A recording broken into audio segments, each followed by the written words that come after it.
The last time I was videoed here in Kennys Bookshop in Galway, I was celebrating the launch of my first book, Honest Walls. It was about 6 years ago now, and I had a really thick head of hair. Now I've joined the Shaved Head Club, not particularly by choice, but as happens to most men. So this first poem I'm going to read from my new collection, my second collection, Beast, forthcoming from Arlen House in June 2022 and available on kennys.ie, is called A Brief History of Hair. And it comes with an inscription below it that is from the Bernstein Medical Journal, and the quote is, "Hair plays a key role in the defense mechanisms of most fur-bearing animals." A brief history of hair. Once upon a time, I climbed an iron gate and got my forehead licked by a heifer. Most of the saliva came out in the shower, but there remained a cowl above my eyebrow. Timid at events, I'd allow relatives to praise what I did not create.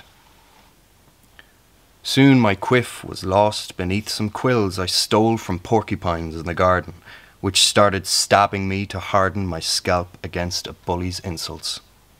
Yet, behind the courts, a girl once raised my pulse by stroking them aside until they stilled.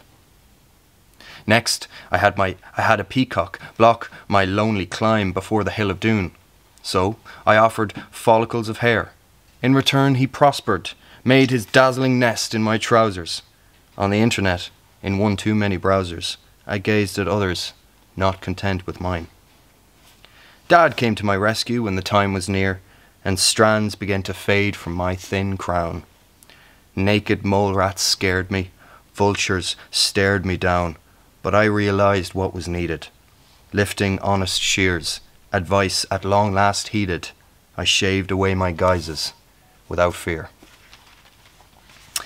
I have a mild heart condition that I need surgery on in a couple of years' time, and I discovered this when I was 19 years old, and in the middle of the night I woke up with a fiercely palpitating heart in my chest, and since then I've had to come to terms with my relationship with my heart, and the way I like to say is that he's kind of like my pet rodent, my pet rat, the pet rat scurrying in my chest. This is one for my heart, and this is called Rodent.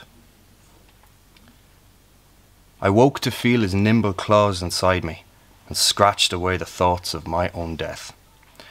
My Aunt Joanne, the first resort next door, pressed a hand against my wheeling chest to find a frightened creature racing there. Next day, I felt a nurse spread cold blue gel, and for the first time in my early life, could curse my misbehaving pet on screen. "We'll need to make a cut right here," she said, "but not before you're 29 years old." I nailed some wood against my rib cage then, and sought the noise to hide me from his squeaks. When that backfired, I tried to pawn him off, showed him to some strangers after dark who turned him upside down until he squealed. The day I lay my head upon your chest, I heard a scuttle faint and turned to look. A grey-haired thing stared back with beady eyes. This once forgotten pest, despite my best, had run me here with all his furry might. And the last poem I'll read is inspired by a photograph that was taken of my dad and my brother when the government bailed out the bondholders in 2012. They were pictured protesting in Dublin, dressed up in bright pink face paint and in tuxedos. They dressed up as pigs basically and started throwing fake money at everybody, and this photograph made the front page of the Irish Independent, which at the time was hilarious because my brother was supposed to be in school. So this is a time that was very kind of grey, and you'd always be hearing, you know, dusty old figures reciting numbers on the school bus on the way to school. And this was just a glimmer of happiness and glimmer of fun in amidst all that. This is called The Front Page.